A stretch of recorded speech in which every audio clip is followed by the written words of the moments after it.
एक बार फिर से आपका क्रिएटिव दिमाग में स्वागत है। जी हाँ फ्रेंड्स, आज मैं आपसे कोई डीआईवाई नहीं शेयर करने वाली, बल्कि शेयर करने वाली हूँ तिल के लड्डू। जी हाँ फ्रेंड्स, मैंने 2 फ्लेवर के तिल के लड्डू बनाए हैं। सफ़ेद का तिल का लड्डू अलग फ्लेवर का है और काले तिल का लड्डू अलग फ्लेवर का है।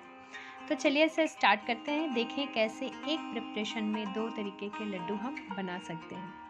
फ्रेंड्स, इसके लिए सबसे पहले हम कढ़ाई गरम करेंगे और उसमें करीब 150 ग्राम मूंगफली भून लेंगे बिना घी के, और इसके छिलके भी उतार लेंगे भूनने के बाद। उसके बाद फ्रेंड्स, इसी कढ़ाई में मैंने काला तिल 500 ग्राम काला तिल लिया है। इसे धुल के सुखा लिया है। उसके बाद हम इसे भून लेंगे। जब ये सूख जाएगा तो इसे भून लेंगे।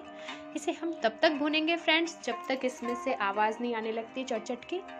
जब इसमें से आवाज़ आने लगती है तो यानी हमारा तिल भुन गया है।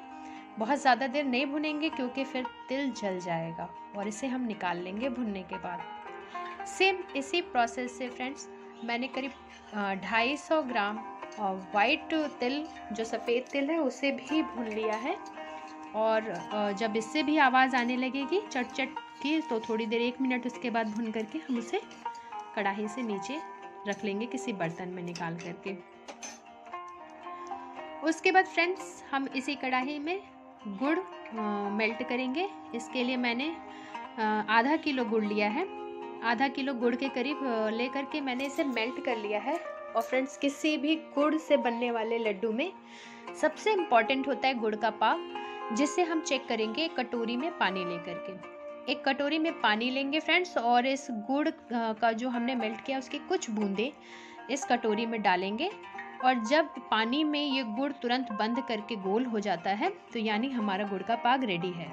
अब मैं इसमें डाली हूँ इलायची पाउडर, और फिर मैंने एक थाली में ले लिया है अपना सफ़ेद तिल भुना हुआ, और उसमें करीब 150 ग्राम गरी का बुरादा, और इसमें हम डालेंगे अपने गुड़ का पाक जो इलायची डाल के हमने तैयार किया है। इसमें मैंने अपने अंदाजे से करीब 300 से 350 ग्राम मेल्ट किया हुआ गुड़ हमारा पड़ गया है, और थोड़ा बचा भी है कढ़ाई में। तो इसे निकाल लिया है इस थाली में, और इसे मिक्स कर लिया है अच्छे से। मिक्स करने के बाद दोस्तों, हम ये जब थोड़ा हमारे हाथों में सहने लायक हो जाएगा तब हम इसके लड्डू बनाएंगे।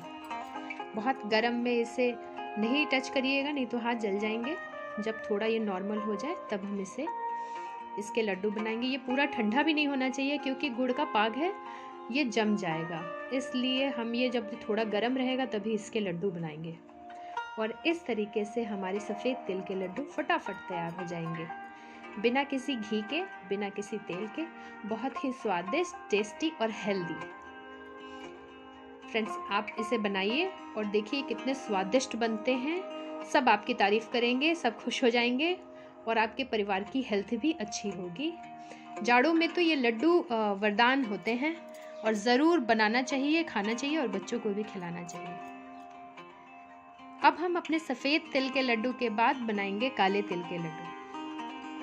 तो इसके लिए मैंने फ्रेंड्स इसी कढ़ाई में जो हमारा पाक बचा था उसमें करीब हमने 400 ग्राम गुड़ और डाला है, और उसे मेल्ट कर लिया है। सेम प्रोसेस से फ्रेंड्स, जब ये मेल्ट हो जाएगा तो इसे पानी, कटोरी के पानी में इसे डाल के चेक करेंगे कि ये बंध रहा है गोल, इसमें वो तुरंत गोल हो जा रहा है कि नहीं।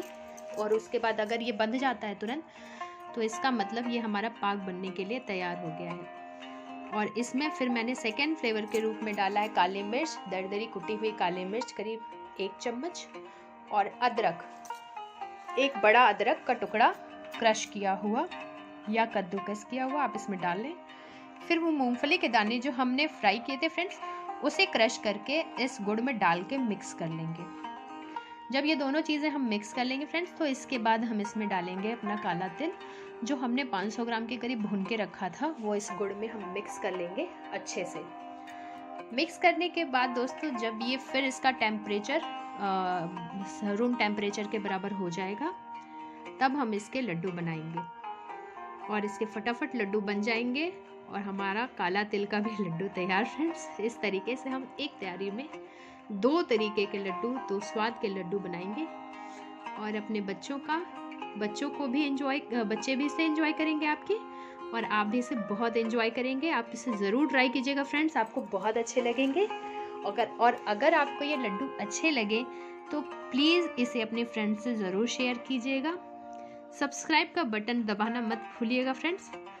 और मेरी बेस्ट विशेस के साथ thank you friend, thank you for watching once again. Bye bye friends.